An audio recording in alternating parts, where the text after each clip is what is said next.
नमस्कार दोस्तों, एक वक्त था जब बुद्धिजीवी लोग, इंटेलेक्चुअल लोग ये आपस में ख़तो खिताबत से कभी भी परहेज़ नहीं करते थे और जानते हों ना जानते हों एक दूसरे को, लेकिन ये उनको यकीन होता था कि उन लोगों ने अपने कृतित्व, अपनी रचनाओं और अपनी जो उनका जो फ़लसफ़ा है उसके माध्यम से अपनी पहचान ऐसी बना रखी है कि आपस में ये लोग रूबरू ना हुए भी हों तो भी वैचारिक स्तर पर आपस में ख़तों का आदान प्रदान कर लेते थे।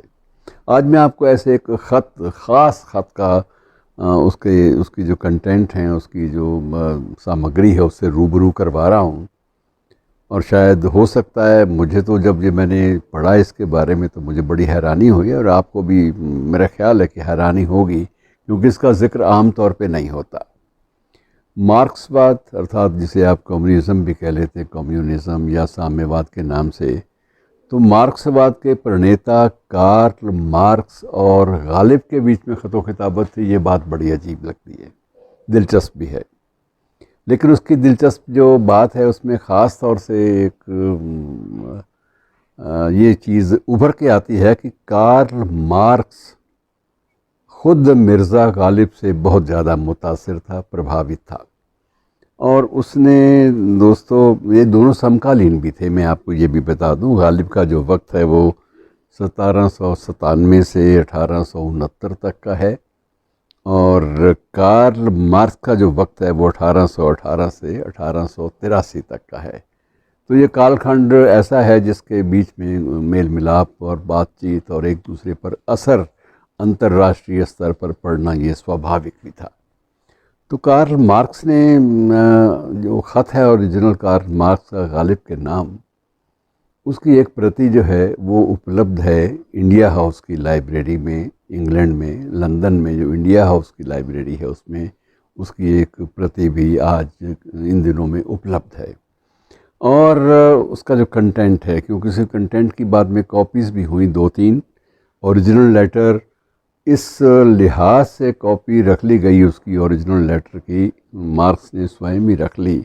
उन दिनों एक थोड़ा सा रिवाज भी होता था कि पता नहीं ये ख़त उस इंसान तक पहुंच पाएगा या नहीं पहुंच पाएगा, कम से कम ऐतिहासिक दस्तावेज़ के रूप में से एक और इसकी प्रति बना के रख ली जाए। तो वो प्रति आज भी मौजूद है इंडिया हाउस की लाइब्रेरी में। और उसमें ये पत्र जो है ये लिखा गया था 1867 को, 21 अप्रैल, और उन दिनों में कार्ल मार्क्स इंग्लैंड में ही रह रहे थे तो वहीं से पत्र डाला। और वो पत्र का जो मूल जो स्वरूप है उसका थोड़ा सा अनुदित अंश में आपकी खिदमत में, आपकी सेवा में पेश कर रहा हूँ।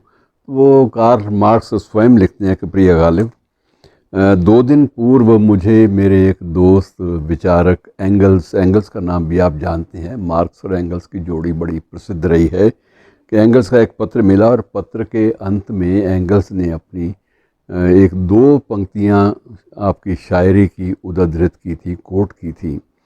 और मुझे इन पंक्तियों ने बेहद प्रभावित किया था। मुझे बहुत उसका असर, उसका मेरे ऊपर गहरा पड़ा और जाहिर है कि एंगल्स भी गालिब से बहुत मुतासिर रहा होगा, प्रभावित रहा होगा। और बाद में ये मार्क्स लिखते हैं कि बाद में मुझे ये भी बताया गया कि ये पंक्तियाँ भारतीय शायर मिर्ज़ा असदुल्ला ख़ान गालिब की शायरी में से हैं, कि भाईजान लफ्ज़ का इस्तेमाल उसमें नहीं किया, उसमें ब्रदर शब्द का इस्तेमाल किया है। तो उसका अनुवाद मैंने भाईजान के रूप में किया कि भाईजान ये पंक्तियाँ वाकई अद्भुत थी। और इससे पहले मैंने कभी सोचा भी ना था कि भारत जैसे देश में अंग्रेज़ों की ग़ुलामी से मुक्ति पाने की एक अनूठी सोच, एक सिंबॉलिक सोच, एक प्रतीकात्मक सोच, एक क्रांतिकारी सोच वो भी बलवती हो रही होगी। मुझे इस बात का एहसास आपका वो शेर पढ़ के लगा। और उसके बाद मैंने लाइब्रेरी से आपकी कुछ शायरी के कुछ और अंश भी उठाए, कुछ और भी मटेरियल देखा, उसको पढ़ा, और मुझे आपकी 2 पंक्तियाँ ख़ास तौर से पसंद आई कि हमको मालूम है जन्नत की हकीकत, लेकिन दिल के बहलाने को गालिब ये ख्याल अच्छा है।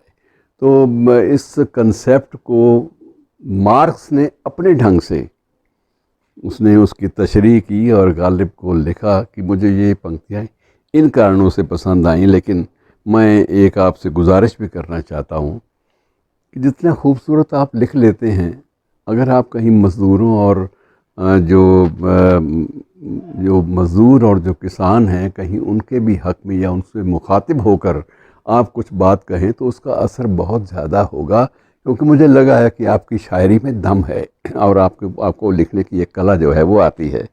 और उसके बाद वहीं मार्क्स उसको उदाहरण भी देते हैं कि दुनिया भर के मज़दूरों मुत्तहिद हो जाओ, इसी थीम के ऊपर आप ज़रूर कुछ ना कुछ लिखिए, ताकि आपके देश में और बाकी देशों में जो ग़ुलामी की ज़ंजीरें हैं उन्हें काट कर गिराने की जो ऊर्जा है, एनर्जी है, वो ज़्यादा पैदा हो।